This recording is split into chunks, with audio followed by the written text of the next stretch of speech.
I'm the Grow on the Game coordinator for Dundee, so I work with 8 quality MAC clubs which are all represented here on a Saturday morning, and my role is to try and get players from 5 to 6 year old up to 8 year old involved in football, to get volunteers to come involved to run the clubs and to run the teams and to hold them in the sport as well, so don't just get them and then they go away, but to actually retain them into the sport. In this session there's 6 different clubs playing each other, so the kids are playing non-competitive football against the boys that they'll grow up with, and some girls that they'll grow up with when they're coming through pathway.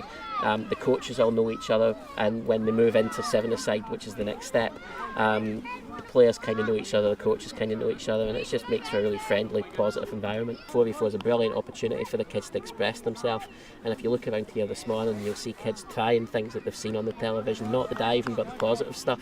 They've all got smiles on their face, they'll give you a high five as they're walking past, and it makes them confident in order to try and do it. Then when they go to the 7s, I've seen it myself last year, they then transfer that onto a grass pitch, onto a playing pitch, and they're still wanting to try the skills and the tricks, and that will carry them through. But also the way that they conduct themselves, the way that pathway set-up's right. You're not playing competitive football, you're playing fun games with them, and fun football, which gives them the confidence to grow with the game and to stay with the game, which I think is important for them. The way that the coaches speak to the players, one of the key things I think within coaching is you speak to the players in a particular manner and they'll transfer that onto the pitch. That's core to what positive coaching is, and that's core to what we do here. So you won't find the wee boys fighting against each other, either in teams or away from teams. You find they don't tackle each other in their own teams, which at this age group is quite unusual. And it's not about the score.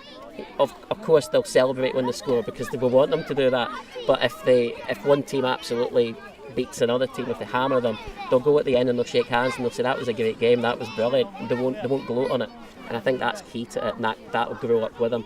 We hope by doing that they'll stay in the sport. They won't leave the sport when other things sort of take their attention. We've pushed the positive coaching on the parent side as well. As you can see this morning, we've got set out barriers. The parents stand behind the barriers. The parents don't shout negative comments. They don't shout get in there, get back. That's left to the coaches. The coaches don't do that. The coaches just let the kids play.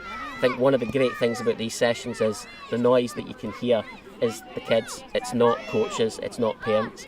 And again, because of that, the kids want to come every Saturday morning because it's non-competitive and they can express themselves properly.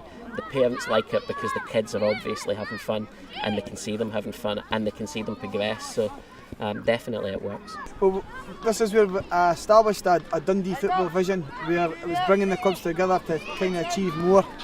And it was looking at sharing resources. We're quite strong on creating community hubs in Dundee. The clubs are starting to see benefits to this, so it's great.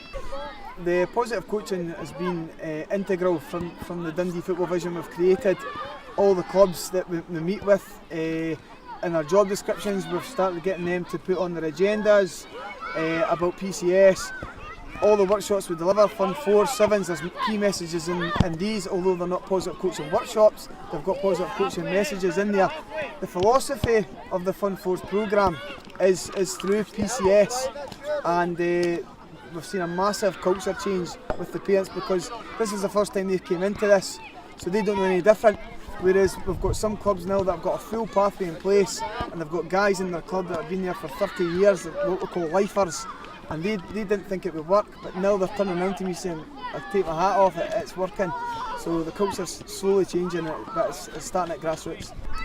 We fundamentally want to have fun. We want to attract the kids in a structured environment that's safe and allows them to really have fun.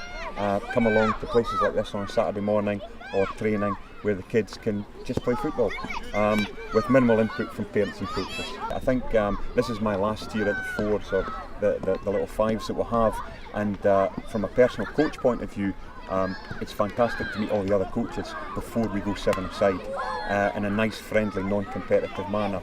And it's certainly very well structured.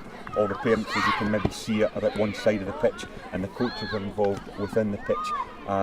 Parent inputs are minimal and so is coach input, so absolutely places like this are fantastic. It's quite phenomenal actually. When we were kids younger, we never had anything like this. For the kids to be in the smaller parks, they were passing, the size. It's a good setup. It's a good thing to do for the kids. Really good thing. The thing with Blake is, now he used to be very quiet, and before he started doing football, he got told to be more vocal, and now we just kind of shut him up. So he definitely enjoys it. Definitely enjoys it. Yeah, looks forward to it every week. He plays 3 times a week and training 3 times a week, so he really enjoys it.